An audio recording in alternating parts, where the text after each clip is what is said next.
Shalom, salam sejahtera bagi kita semua. Perkenalkan, nama saya Diana Sirwani Mamora dengan NIM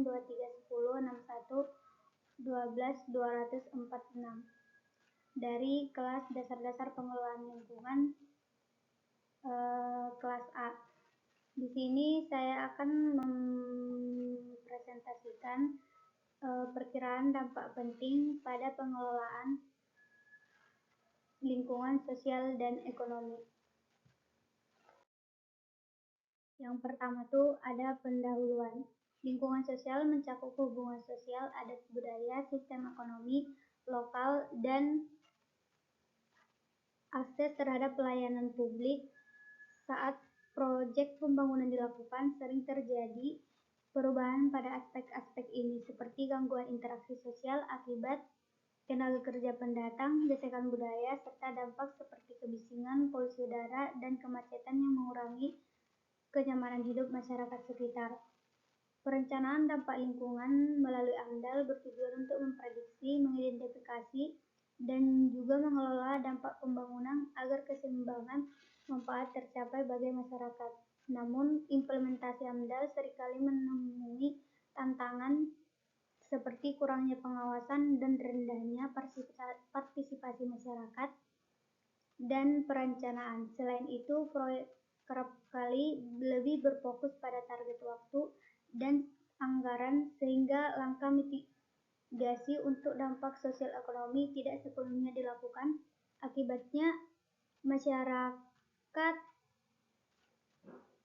lokal seringkali merasakan dampak negatif dari proyek tanpa memperoleh manfaat yang seimbang.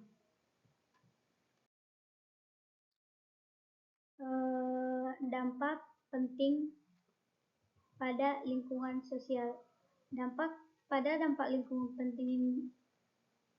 lingkungan sosial ini terjadi perubahan sosial dan budaya di mana terdapat pergeseran nilai budaya akibat migrasi tenaga kerja, adanya asimilasi budaya baru, dan potensi gesekan sosial. Yang kedua tuh ada gangguan pada tata kehidupan sosial, di mana ada kebisingan dari aktivitas konstruksi, polusi udara, kemacetan lalu lintas. Yang ketiga tuh ada peningkatan tekanan pada layanan publik, di mana terdapat layanan kesehatan, layanan pendidikan, dan juga layanan transportasi.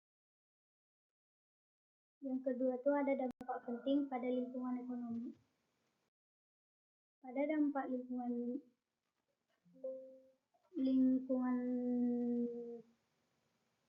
penting ekonomi ini ada kesempatan kerja, di mana peningkatan peluang kerja lokal atau tenaga kerja terampil dan non terampil, peningkatan pendapatan sementara.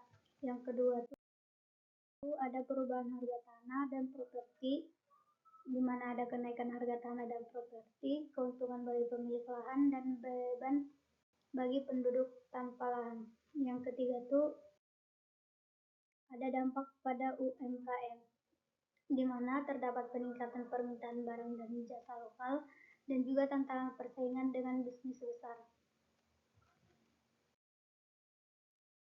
Adapun langkah pengelolaan dampak lingkungan sosial dan ekonomi, yaitu satu, mitigasi dampak sosial itu pelibatan masyarakat dalam perencanaan, pengembangan program sosial untuk masyarakat, penyuluhan sosial dan budaya bagi pekerja migran. Yang kedua itu ada mitigasi ekonomi, di mana mengutamakan perekrutan tenaga kerja lokal, pengendalian kenaikan harga properti, dan juga dukungan untuk pengembangan UMKM melalui pelatihan dan preferensi. Selanjutnya ada kesimpulan yang terdapat pada makalah ini, yaitu pembangunan membawa dampak positif dan negatif pada lingkungan sosial ekonomi, pentingnya penerapan AMDAL dan langkah mitigasi, serta peran masyarakat dalam dan kebijakan pemerintah penting untuk menjaga keseimbangan manfaat pembangunan. Caranya, peningkatan partisipasi masyarakat dalam proyek, implementasi langkah mitigasi yang efektif, pengawasan ketat oleh pemerintah, pengembangan kebijakan mendukung keberlanjutan, dan edukasi kesadaran masyarakat. Sekian presentasi dari saya. Shalom, salam sejahtera bagi kita semua.